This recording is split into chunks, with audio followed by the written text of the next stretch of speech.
They say, if it's meant to be, it will happen. That's exactly what happened to a very poor boy who became a millionaire overnight after slipping on a bar of soap. There was a time when he could barely afford 2 meals a day, despite working hard all day. But today, thanks to pure luck, he's living in a 5-star hotel. Just a few days ago, he was drowning in debt, almost on the verge of death. And now, he drives around in an expensive car. The film Lucky is based on one such unbelievable story. So let's see how a single key turned a poor beggar boy into a millionaire overnight. The boy's name is Jae-seong. He was so deep in debt that there was no way he could ever pay it back. To erase the memories of his loved ones, he burns all their photos.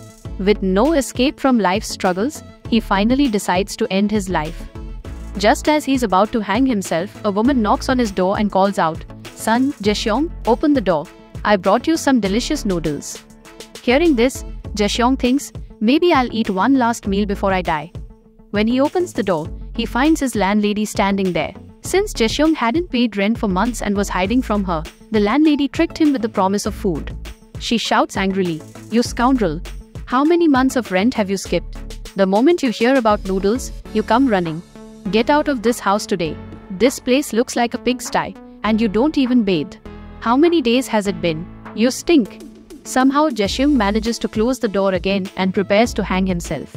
But then he remembers, he hasn't bathed in days. He thinks, alright, I'll take a shower before I die. As he heads to the bathroom, a piece of paper slips from his pocket, his life insurance policy. Even though he was poor, Jae-seong was a kind-hearted man. At least after his death, the insurance money might help cover some of his debts.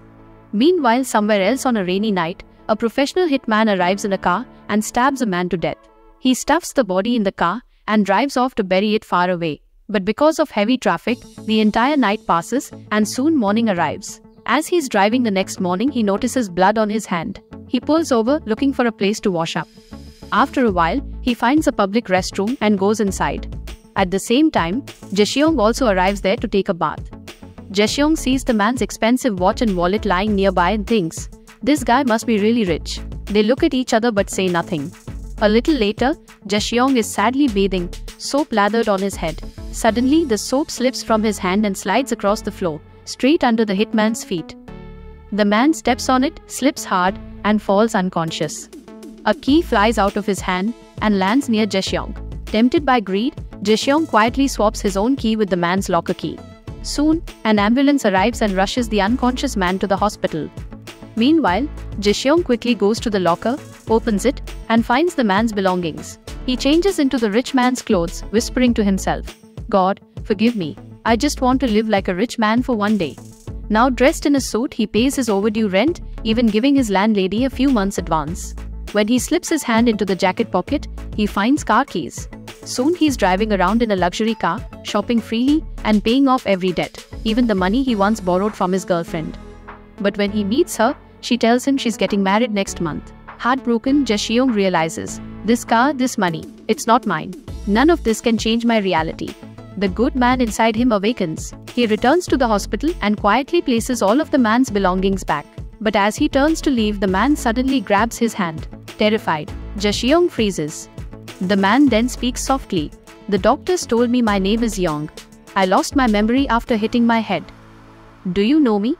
Nervously, Jae-seong replies, "No, I don't know you. I was just visiting a friend." Then he quickly leaves. Later, at the reception desk, Young checks his pockets only to find he has just $2. At that moment, the same girl who brought him in the ambulance comes back. Young humbly asks her, "Could you please cover my hospital bill? I'll repay you once I get home." Though reluctant, she agrees. Together, they ride in the ambulance toward the address on his ID. On the way, she asks his name. Looking at the ID card, he replies, "My name is Jae-seong." When she asks his age, he says, "I'm 32. The girl is shocked. He looks far older than that. As they talk, he learns her name is Rina. Finally, they arrive at the address. But when Rina enters the filthy, foul-smelling room, she covers her nose and mutters, "Oh God, my money's gone for good."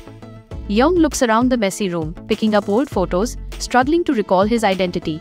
Rina asks, "Do you remember anything?" He replies, "No, nothing. Except maybe yesterday, I wanted to kill myself." He even shows her the hanging rope. Soon Rina gets an emergency call and leaves, telling him, Pay me back in a few days. Now Yong begins questioning why he ever wanted to die. He decides he must uncover the truth. On the other side, Jae-seong sits in the rich man's car, debating what to do. Eventually, he decides to return everything. The car's GPS auto navigation leads him to the man's building, where he's stunned by the luxurious apartment. Inside, he marvels, "This dressing room is bigger than my entire living room." He finds a police uniform and raincoat, assuming the man must have been a cop.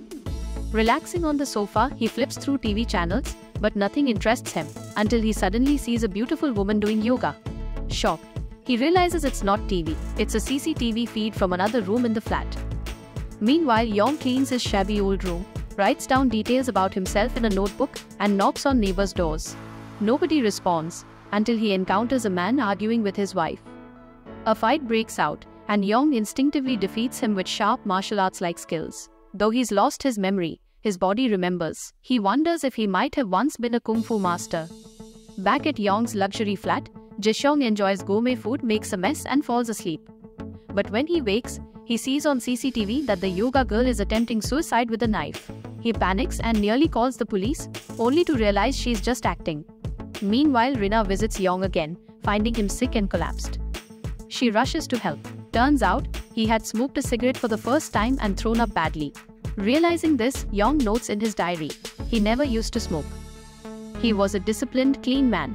He also discovers his talent with knives and kung fu. Rina, impressed, suggests, "Since you're so good with knives, maybe you could work at our hotel, at least as a chef cutting vegetables." So Rina takes Yong to her mother's small hotel. At first, her mother refuses to give him a job, but Rina insists, saying, "He owes me a lot of money. If he works here, at least I'll get my money back."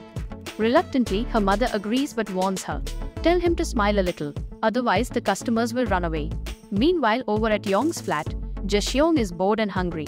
He searches for food and discovers a locked box. Expecting something tasty, he opens it, only to find bundles of cash inside. Overjoyed, he takes some money, orders food online, and eats happily. While exploring further, he notices expensive bottles of alcohol. As he pulls one out, a rope attached to the bottle shifts, revealing a hidden room. Inside, he finds multiple police IDs, passports, computers, and mission plans stuck on the walls. Even more shocking, posters of the same girl he saw on CCTV. Jae-seong thinks, so this man was actually a cop, and maybe he was protecting that girl from some terrorist attack. If he hadn't lost his memory, maybe she wouldn't be in danger.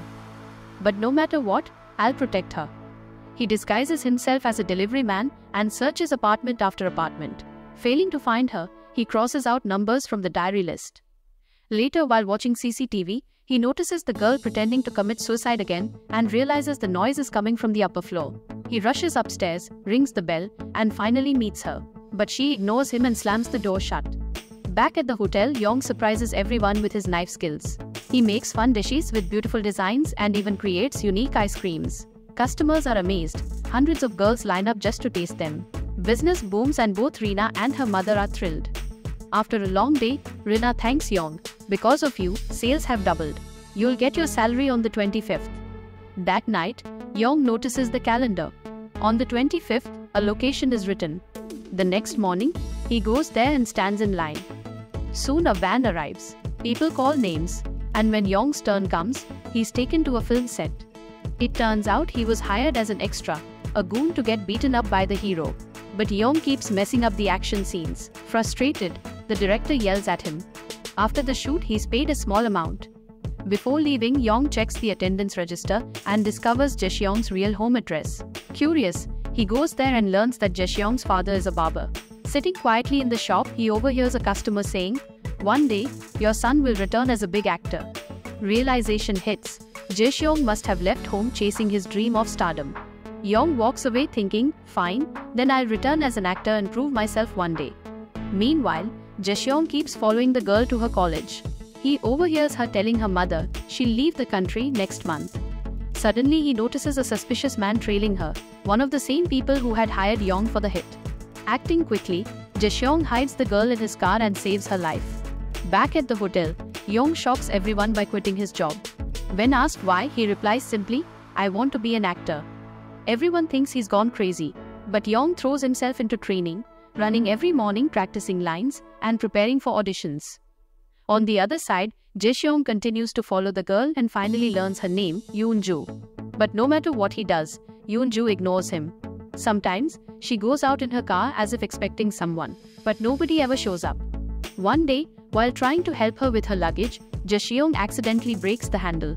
At the same time, Young lands another role in a movie. This time, he's cast as the hero's bodyguard. But soon everyone realizes Young fights better than the hero himself. The director is amazed by Young's skills. Impressed, he casts him as the hero's right-hand man in the next film. The very next day, during shooting, Young fights and delivers lines even better than the lead actor. Slowly, the director begins giving him bigger roles. Back at the hotel, people spot Young on TV. Fans rush to get his autograph.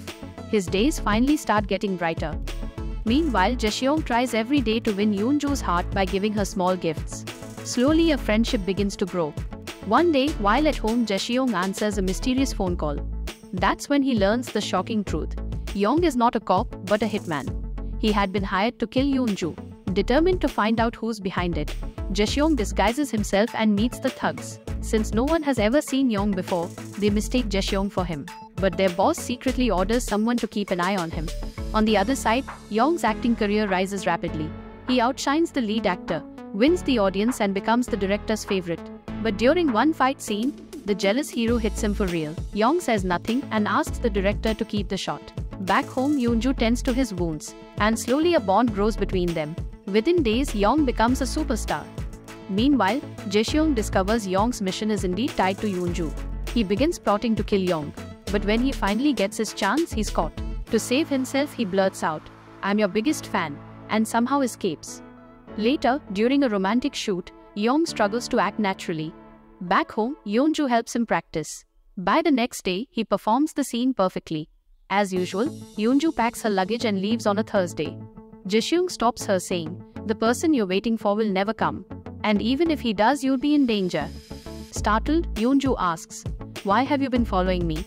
Jae-seong finally admits, "Because I love you." This entire scene reaches the thug's boss. Furious, he orders another assassin to eliminate both of them.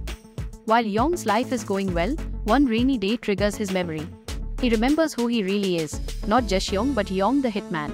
Shocked, he rushes back to his apartment. Seeing the messy room, he realizes the poor boy from the public bathroom has been living his life. He goes straight to Yoon-ju, but Jae-seong stops him and warns her, "This man is a killer. He was hired to murder you." Young replies, "You know nothing. People think I'm a killer. But the truth is, I take the money and never kill anyone. I fake their deaths and save them. I wanted to save Yoon-ju too, but after I lost my memory, everything went wrong." He then explains the only way to protect Yoon-ju is to fake her death and disappear. He also tells her that Jae-seong has been conspiring too. Broken, Jae-seong says, "Even if I die, no one will care." Young answers firmly, "Don't say that. Your father still prays every day for you to become a successful actor." Finally, Young hatches a plan. "If all three of us pretend to die, we can escape this nightmare." The next day, Jae-seong stages Yoon-ju's fake death.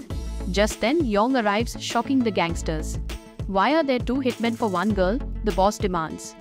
His men whisper, "This new guy was hired to kill the old one." Everything goes according to plan until Yoon-ju suddenly appears, throwing the gang into confusion.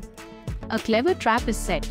They drop a heavy container from above, making the thugs believe everyone is dead. After that day, Young never returns to his old life. He lives on as an actor, under Jae-seong's name. And not just that, he also gives the real Jae-seong a chance to act. In the end, the story proves one thing: with willpower, you can change your destiny. Luck doesn't come on its own, you have to create it. So what did you learn from this story? Tell us in the comments below. This is me, Khairul, signing off. Stay happy, stay safe, and I'll be back soon with another story.